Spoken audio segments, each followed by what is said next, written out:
जय रामदेव जी की। तो स्वागत है आपका MKD प्लेटफॉर्म पर। आज हम जानेंगे त्रिभुज के बारे में कि त्रिभुज क्या होता है, उसकी इंटरनल प्रॉपर्टी, आउटरनल प्रॉपर्टी। आज हम त्रिभुज की बाल की खाल निकालेंगे इस वीडियो में। यह वीडियो आपको बहुत ही उपयोगी रहेगी। इसको देखकर आपको कुछ ना कुछ सीख ही मिलेगी कि त्रिभुज, आपको, मेरे को पता है कि आपको सब आता है त्रिभुज के बारे में, लेकिन इसमें हम कुछ एक नई चीज जानेंगे जिससे आपके नॉलेज को और ज्यादा बूस्ट होगा। जैसे हमारे पास कोई भी एक त्रिभुज है,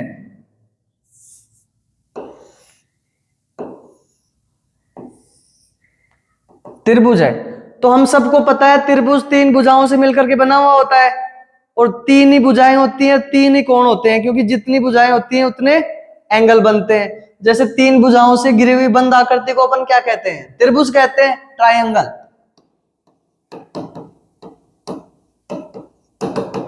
ठीक है, ट्रायंगल में 3 एंगल्स होते हैं। कुछ भी मान लो, ये 3 एंगल्स हो गए, तीन ही भुजाएं होती हैं, ABC। ठीक है, जब हम त्रिभुज का एरिया काउंट करते हैं, एरिया कैलकुलेट करते हैं कि त्रिभुज का क्षेत्रफल, त्रिभुज का क्षेत्रफल कैसे निकाला जाता है? जैसे ये 3D प्लेन है, इसके ऊपर जो त्रिभुज ने जितना एरिया, क्षेत्रफल घेर रखा है, उसको हम किस फॉर्मूले से कैलकुलेट करेंगे? हम जानते हैं कि एक फॉर्मूला होता है, हीरोन का फॉर्मूला। वो एक कोई हीरो थे जो उन्होंने अपना एक फॉर्मूला लिख दिया, तो इसको हम हीरो के फॉर्मूले से जानते हैं। ठीक है, एक हीरोन का फॉर्मूला होता है, जैसे एरिया बराबर S minus A, S minus B, S minus C. इस फॉर्मूले के द्वारा हम त्रिभुज का क्षेत्रफल ज्ञात कर सकते हैं। और हम त्रिभुज का एक पेरीमीटर भी होता है, परिमाप भी होता है। परिमाप जैसे यहां से मैं चालू हुआ, इस साइड से चालू हुआ, यहां तक चला, फिर यहां से यहां तक आया, फिर यहां से यहां तक आ गया, वापस जहां से चला वहीं पे आ गया। तो इसका मतलब ये है कि परिमाप किसे कहते हैं? परिमाप मतलब त्रिभुज की या कोई भी एक फिगर है अपने पास, उसकी जितनी भी साइड्स हैं, सभी भुजाओं का योग परिमाप कहलाता है। तो मैं इसको लिख सकता हूं, सम ऑफ ऑल साइड, भुजाओं का योग।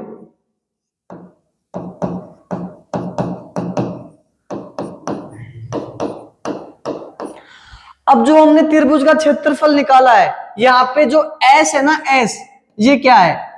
यह त्रिभुज का एक परिमाप, अर्ध परिमाप है। ठीक है, ए प्लस बी प्लस सी अपॉन में 2। और जो ए बी सी डी, ये क्या है? त्रिभुज की वेयर। ए बी सी त्रिभुज की क्या है? भुजाएं हैं।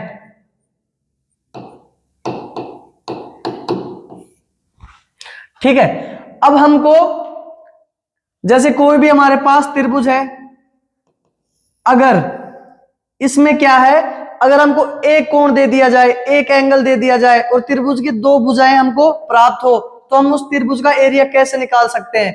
जैसे मेरे पास एक एंगल दे दिया है और ये त्रिभुज की 2 भुजाएं मेरे को दे रखी हैं। ठीक है, तो मैं इसका एंगल कैसे कैलकुलेट करूंगा? क्या? जब त्रिभुज की 2 भुजाएं दी हुई हों,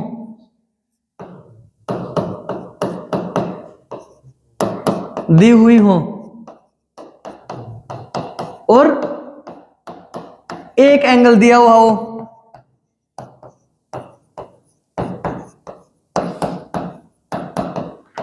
तब एरिया,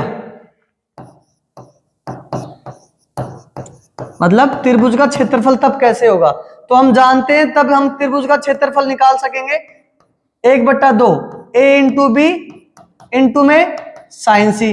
ठीक है, एक एरिया ऐसे होता है 1/2, जब बी इंटू सी इंटू साइन ए। एक एरिया होता है 1/2 ए इंटू सी इंटू साइन बी। जब यह फॉर्मूला तब लगता है जब त्रिभुज की 2 भुजाएं दी हुई हो और एक कोण दिया हुआ हो, और एक तरीका यह भी है जब त्रिभुज की एक भुजा दी हुई हो और 2 कोण दिए हो, तब हम एरिया कैसे कैलकुलेट करेंगे? ठीक है, इसको मैं यहां पे लिख देता हूं, जब त्रिभुज की, ये है केस सेकंड, जब त्रिभुज की दो भुजा, एक भुजा दी हुई हो और उनके मध्य दो कोण दिए हुए हो,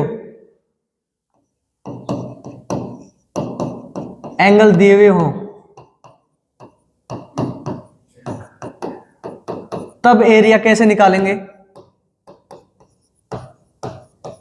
एरिया, तो एरिया तब कैसे निकालेंगे? जैसे ए बराबर 1/2 A square into sine B into sine C upon में साइन ए। जैसे ए स्क्वायर है ना, तो इसके हर में भी साइन ए आएगा, ठीक है। जैसे 1/2 बी स्क्वायर है तो साइन ए इंटू साइन सी अपॉन में साइन बी। जैसे यहाँ पे बी स्क्वायर है तो इस वाले में साइन ए और सी आएगा, ना कि बी आएगा, ठीक है। और इसके हर में ये वाला बी इसके एंगल में आ जाएगा। जैसे तीसरा लिखे हैं 1/2 C square into sine B into sine A upon में साइन सी। ये हमने त्रिभुज के एरिया तीन तरीके से निकाले हैं। जैसे एक तो सीधा सीधा भुजाएं दी हुई हो तब हम त्रिभुज का क्षेत्रफल निकाल सकते हैं। जब त्रिभुजों की दो भुजाएं दी हुई हो और एक कोण दिया हुआ हो तब हम यह फॉर्मूला लगा के क्षेत्रफल निकाल सकते हैं। जब त्रिभुज की एक भुजा दी हुई हो और उनके मध्य दो कोण दिए हुए हो तब भी हम त्रिभुज का एरिया कैलकुलेट कर सकते हैं। अब हम जानेंगे कि जब त्रिभुज इस स्क्वायर हो गया, क्वाड्रिलेटरल हो गया, चतुर्भुज हो गया, उसके साथ संबंध कर ले, जब त्रिभुज वर्त के साथ संबंध समझौता कर ले, तब हम उस मिक्स पोजीशन में कैसे हम एरिया निकालेंगे, कैसे क्षेत्रफल निकालेंगे, ठीक है। एक ये होता है, जैसे त्रिभुज हो गया, त्रिभुज के अंदर एक वर्त बना दिया जाए, ठीक है, तो आंतरिक वर्त की त्रिज्या हम कैसे निकालेंगे? यहां पे ये त्रिज्या कैसे निकालेंगे? ये क्षेत्रफल बट्टे परिमाप, अर्ध परिमाप, ठीक है। और जब त्रिभुज का ये आंतरिक वर्त की त्रिज्या है और जब वर्त इसके वर्टेक्स से, शीर्षों से होकर गुजरे, तब एरिया त्रिज्या कैसे निकलेगी? ये वर्त की त्रिज्या है, तब वर्त की त्रिज्या निकलेगी ए बी सी इंटू 4 डेल, क्षेत्रफल है त्रिभुज का, ठीक है। यहां से हम आंतरिक वर्त की त्रिज्या निकाल सकते हैं, यहां से हम बाह्य वर्त की त्रिज्या निकाल सकते हैं, ठीक है। अब त्रिभुज का रिलेशन पढ़ते हैं हम। जैसे मेरे पास ये त्रिभुज है, त्रिभुज मतलब तीन भुजाएं। जब त्रिभुज के अंदर मैं देखो यहां से ये डिनोट कर देता हूं, तो मेरे पास अब त्रिभुज है और त्रिभुज के अंदर एक क्वाड्रिलेटरल है, चतुर्भुज है। तब देखो ये जो चतुर्भुज है इसको मैं ए दे देता हूं, इसको मैं बी दे देता हूं, इसको मैं सी दे देता हूं, ठीक है। वर्टेक्स डाल देता हूं ए बी सी। तो यहां से जो ये हमको एक समचतुर्भुज प्राप्त हो जाता है, ठीक है। तो समचतुर्भुज की भुजा मैं कैसे निकालूंगा यहां से? तो यहां से समचतुर्भुज की भुजा तब निकलेगी जब एक ये वाली भुजा और एक ये वाली भुजा, इन दो भुजाओं के ऊपर ये चतुर्भुज की दो भुजाएं यहां पे मिल रही हैं, आसन भुजाएं। तो ये जो समचतुर्भुज बना है ना, इसकी जो भुजा है मेरे को कैसे निकालनी पड़ेगी? जो ये ए भुजा है और ये बी भुजा है, दोनों का प्रोडक्ट अपॉन में दोनों का सम। इससे मैं त्रिभुज की भुजा निकाल सकता हूं। जब त्रिभुज के अंदर, जैसे इसका प्रूफ भी होता है बच्चों, प्रूफ कि हमने 10th क्लास में एक प्रमेय चलती है, थ्योरम चलती है, उसमें क्या होता है कि जैसे कोई भी एक ट्रायंगल होता है, ठीक है, जब इस भुजा के पैरेलल में कोई भुजा आती है, इसके समांतर में आती है, तो इसको जैसे पी क्यू है तो पी क्यू पैरेलल है किसके? बीसी के, समांतर है। तो इसमें जो होता है ना, ये तो अपने पास एक्स थी, ये पूरी क्या थी? ए थी, ये बी थी, ये सी थी। तो इसमें देखो हमने एक थ्योरम पढ़ी होगी,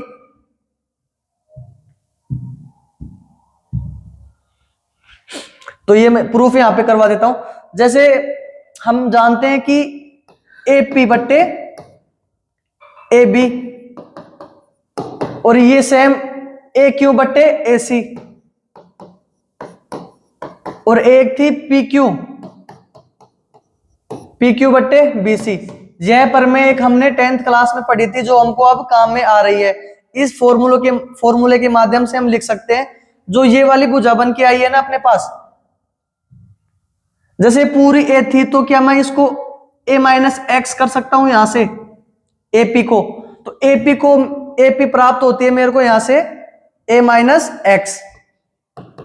ठीक है, ए बी क्या थी, ए बी ए थी अपने पास, यहां से पी क्यू कितनी दे रखी है, पी क्यू एक्स थी, और बी सी कितनी थी, बी सी बी थी। तो यहां से हम इनको क्रॉस मल्टीप्लाई करके कर लेंगे, a into a minus x b और ए एक्स। तो यहां से बी ए माइनस बी को एक्स से गुणा करूंगा तो b x is equal to a x, तो ये इधर चला जाएगा, b a is equal to a x plus b c. ठीक है, तो यहां से x बी एक्स है, यहां पे यहां से x कॉमन आ रहा है, a प्लस बी और is equal to a b. तो यहां से मैं x निकाल सकता हूं ए बी अपॉन में a प्लस बी। तो यहां से इस थ्योरम से मैंने इसको प्रूफ भी कर दिया है। वैसे इसको याद करने की जरूरत नहीं है, इस थ्योरम को, इतनी लंबी चौड़ी को, डायरेक्ट हमको यह याद कर लेना है। ठीक है, ये यहां से एक इंपॉर्टेंट फैक्ट बन जाता है। अब नेक्स्ट में हम क्या पढ़ेंगे,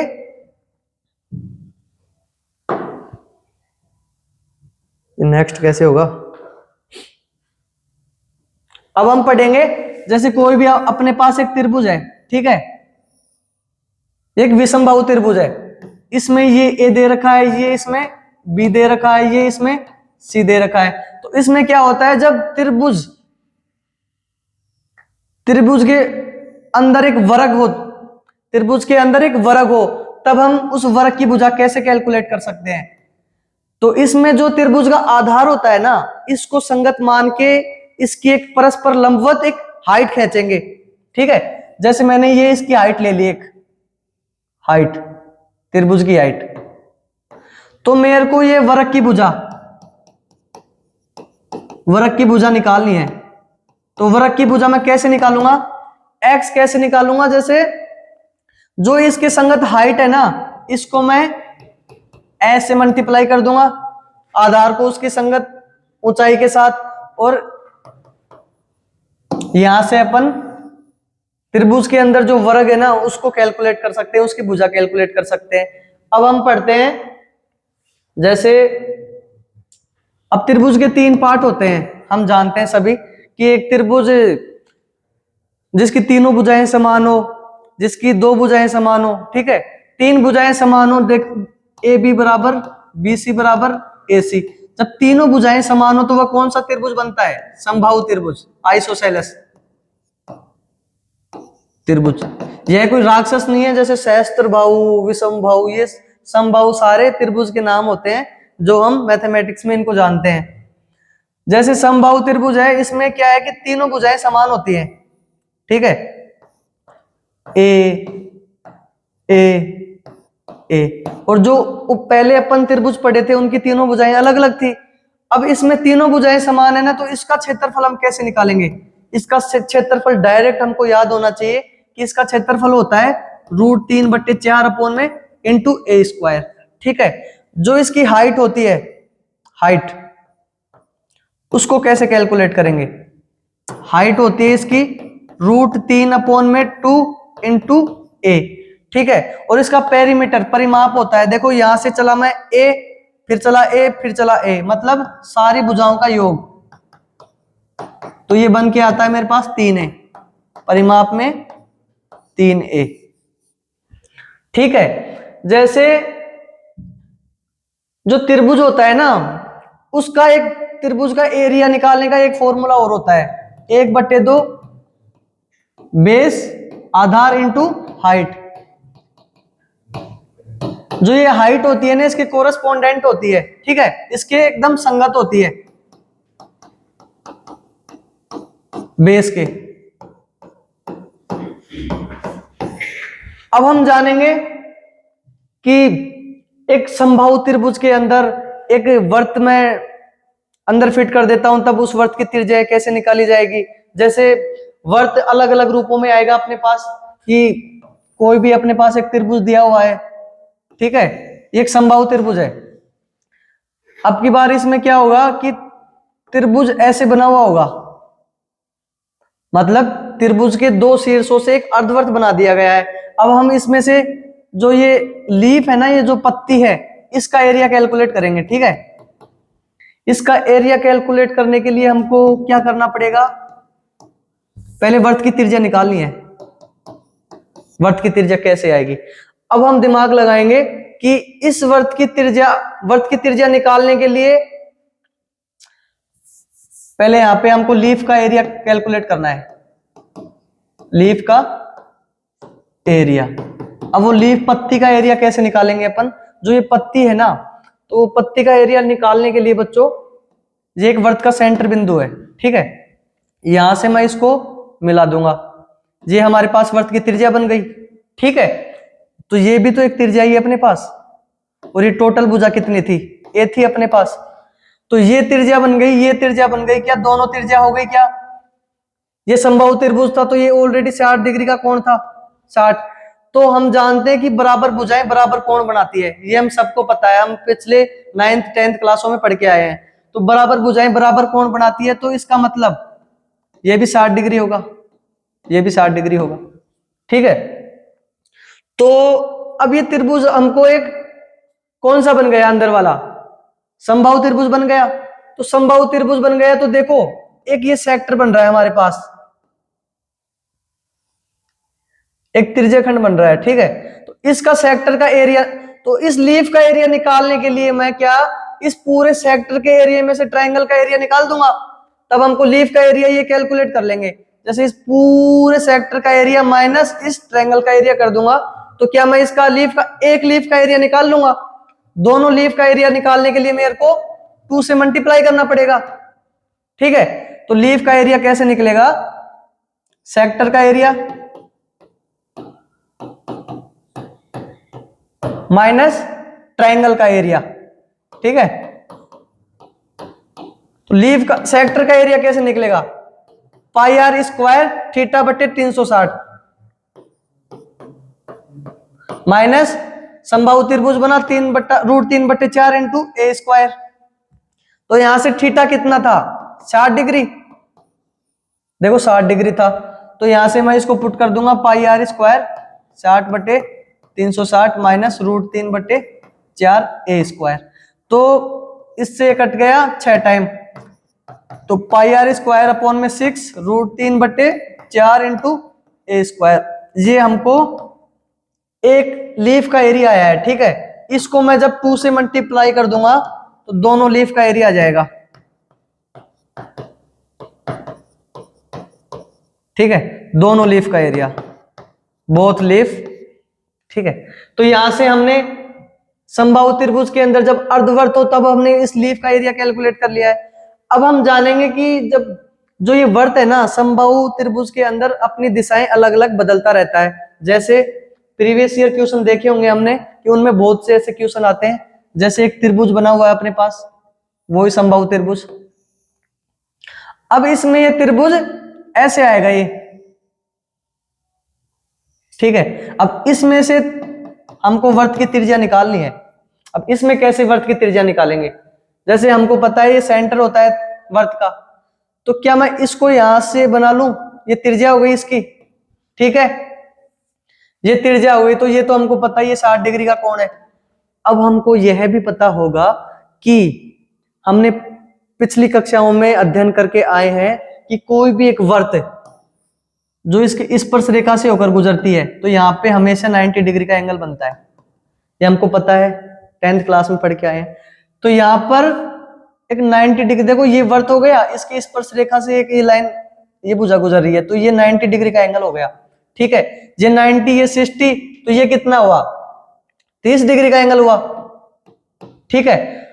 तो हमको इस क्वेश्चन को सोल्व करने के लिए एक छोटी सी बात पता होना चाहिए कि कोई भी मेरे पास, जैसे इसको मिटा देता हूं, कोई भी एंगल दे रखे हैं, 30 डिग्री दे रखा है, 60 डिग्री दे रखा है, 90 डिग्री दे रखा है। अगर मेरे पास 30 डिग्री मान लो कोई भी एक प्राप्त होता है, कोई भी 30 डिग्री की वैल्यू एक है, तो 60 डिग्री की वैल्यू कितनी होगी, ये रूट से 3 गुना हो जाएगी, ठीक है। और जो 90 डिग्री की वैल्यू कितनी होगी, वो इसकी दुगनी हो जाएगी। तो यहाँ पे देखो मेरे को 60 डिग्री की वैल्यू आर दे रखी है, तो 30 डिग्री की कितनी वैल्यू होगी, आर बटे रूट 3। अरे समझे यहां से, तो 90 डिग्री की कितनी हो जाएगी, 90 डिग्री की 30 डिग्री की दुगनी होती है, तो 2 गुना आर इंटू रूट 3। क्या मैं यहां से इनके वैल्यू निकाल सकता हूं? तो यहां से 60 डिग्री के सामने की भुजा आर हो गई, 90 डिग्री के सामने की भुजा कितनी हुई, 2r अपॉन रूट 3, और 30 डिग्री के सामने की कितनी हुई, r अपॉन रूट 3। ठीक है, ये समझ में आया ना आपको कैसे निकाला है अपन ने? जैसे 30 डिग्री का मान अपन को दे रखा है, r दे रखा है, तो देखो यहाँ पे r दे रखा है, तो 30 डिग्री का कैसे निकालेंगे, 60 डिग्री का 1/√3 होता है, ठीक है। और 90 डिग्री 30 डिग्री की दुगनी होती है, तो r बट्टे रूट 3 इंटू दुगनी हो गई। तो यहां से अपन ने इसकी वैल्यू कैलकुलेट करी है। तो जैसे मैंने इस पोर्शन को सोल्व करके यहां तक की डिस्टेंस में कैलकुलेट कराऊं, वैसे ही यहां तक की डिस्टेंस मेरे को कैलकुलेट हो जाएगी सेम इसी तरीके से, 2r अपॉन रूट 3। और हमको पता है कि ये भुजा कितनी थी अपनी पूरी, यहां से यहां तक a थी, तो इसको मैं जोड़ दूंगा, जैसे 2r बटे रूट 3 प्लस 2r बटे रूट 3 इज इक्वल टू 1। इसको मैं मिटा देता हूं। यहां से क्या मेरे को 2r upon root 3 2r upon root 3 के 4r बटे रूट 3 हो जाएगा इज इक्वल टू a। तो यहां से r मैं कैलकुलेट कर सकता हूं अपॉन में 4। यहां से मैं इस वर्त की त्रिज्या कैलकुलेट कर ली है। एक इस प्रकार का क्वेश्चन बनता है अपन को, अपन पढ़ रहे हैं वर्ती, लेकिन कभी ऐसा वर्त अपन ने, ऐसा त्रिभुज अपन ने नहीं पढ़ा होगा कि त्रिभुज निकाला, उसके टाइप पढ़े, उसका एरिया निकाल लिया, पेरीमीटर निकाल लिया। लेकिन ऐसे भी क्वेश्चन कंबाइन होके आते हैं आगे के एग्जाम्स में। जैसे एक त्रिभुज और है, एक एग्जांपल और बता देता हूं मैं आपको, कि एक त्रिभुज है अपने पास, अब इसके अंदर ऐसा वर्त दे रखा है, ठीक है। इसमें हम वर्त की त्रिज्या कैसे निकालेंगे, ठीक है, पानी लेके आना। इसमें हम वर्त की त्रिज्या कैसे निकालेंगे, जैसे ये अपने पास सेंटर बिंदु है, एक मिनट,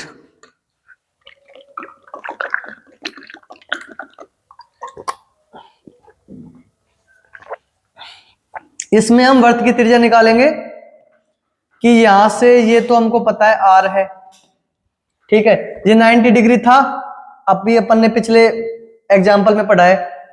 ये 60 डिग्री था क्योंकि ये समबाहु त्रिभुज है, और ये 30 डिग्री प्राप्त हुआ हमको। इनकी सभी की भुजा a थी, ठीक है। यहां से यहां तक की डिस्टेंस अपन अभी पढ़ के आ रहे हैं, जस्ट अभी अभी कैसे निकाली है, ठीक है। और ये भुजा कितनी थी, r थी, तो अभी पूरी भुजाई इसकी कितनी थी, a। तो इन दोनों को जोड़ने के बाद में 2r अपॉन में रूट 3 प्लस r, देखो ये वाली भुजा प्लस ये वाली भुजा, इन दोनों को मैंने जोड़ दिया है। ये किसके बराबर है, त्रिभुज की भुजा के बराबर, समबाहु त्रिभुज की भुजा के बराबर। यहां से मैं r कॉमन ले लेता हूं, 2 upon root 3 plus 1 is equal to a। तो यहां से 2 प्लस रूट 3 अपॉन में रूट 3 हो जाएगा, ये रूट 3 एलसीएम लेके मैंने यहां से सोल्व कर लिया, इनटू r a। तो जो ये रूट 3 था ना, ये रूट 3 इधर a से गुणा हो जाएगा, a इंटू रूट 3 अपॉन में 2 प्लस रूट 3। यहां से मैंने ये r को कैलकुलेट कर लिया है, ठीक है। रूट 3 इंटू a अपॉन में 2 प्लस रूट 3, यहां से r की वैल्यू निकल गई है। एक एग्जाम्पल ऐसा आता है, और हम आगे पढ़ते हैं कि जैसे मेरे पास त्रिभुज है, अब ये सारा त्रिभुज के बारे में पढ़ रहे हैं अपन, ठीक है, कि त्रिभुज क्या होता है, कैसे होता है। अब इस त्रिभुज में देखो कि ऐसे ऐसे एग्जाम्पल आ जाते हैं, ऐसे ऐसे वर्त, एक वर्त आ गया, एक वर्त ये आ गया, एक वर्त ये बन गया, ठीक है। दो वर्त इसके ऊपर रख देता हूं,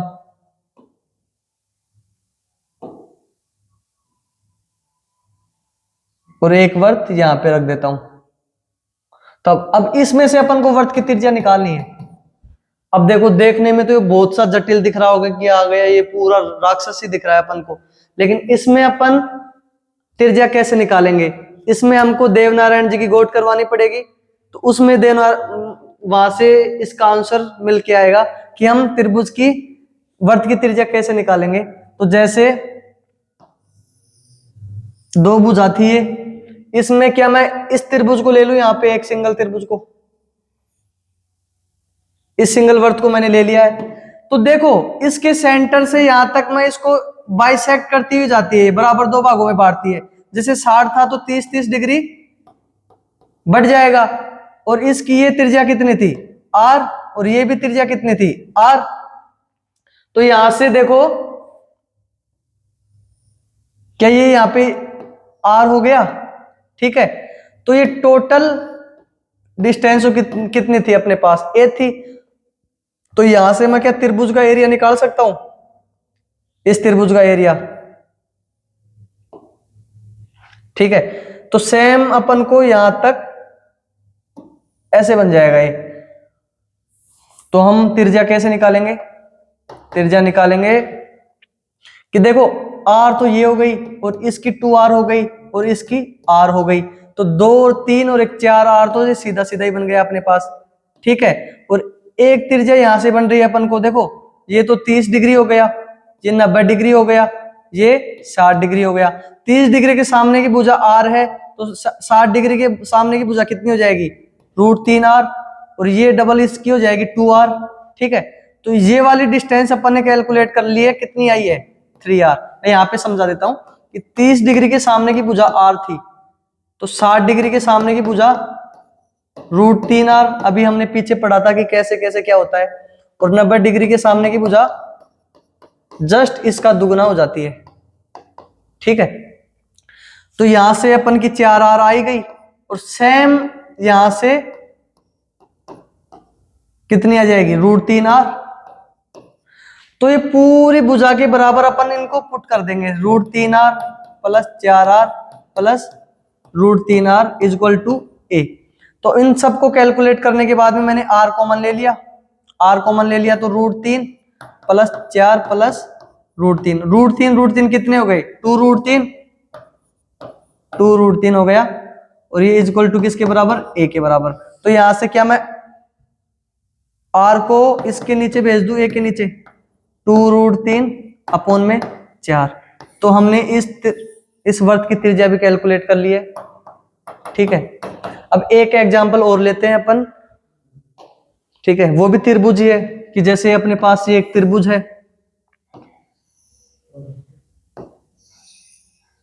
त्रिभुज है।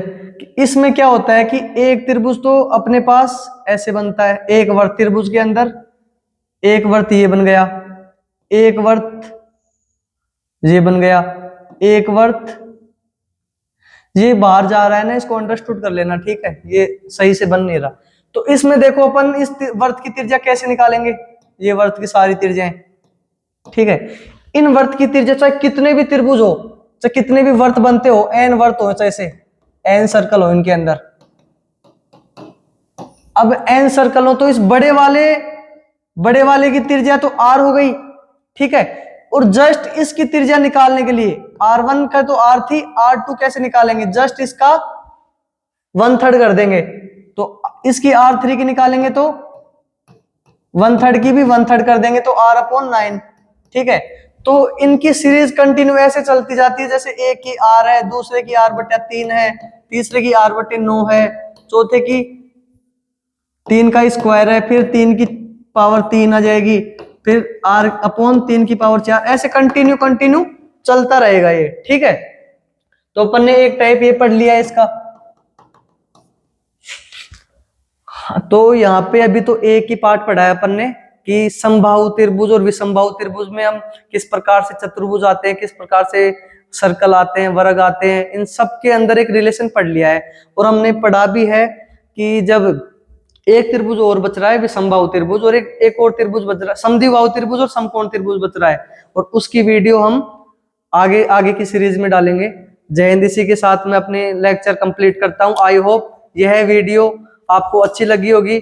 इसमें हमने त्रिभुज के ऐसे ऐसी प्रॉपर्टीज देखी है जो आप पहले शायद हो सकता है आप पहले पढ़ भी चुके हो, लेकिन ऐसे बहुत से बच्चे हैं जिन तक त्रिभुज के बेसिक बारे में बता दिया जाता है, लेकिन इतनी गहराई से बहुत ही कम बताया जाता है। तो मेरी तरफ से जितना मैं जानता हूं उतना मैंने डिलीवर करने की कोशिश करी है। जय हिंद। अगर आपको वीडियो अच्छा लगा लाइक कीजिए, सब्सक्राइब कीजिए और परविंदर गोडसे के पास शेयर कर दीजिए। ठीक है सर, जय हिंद।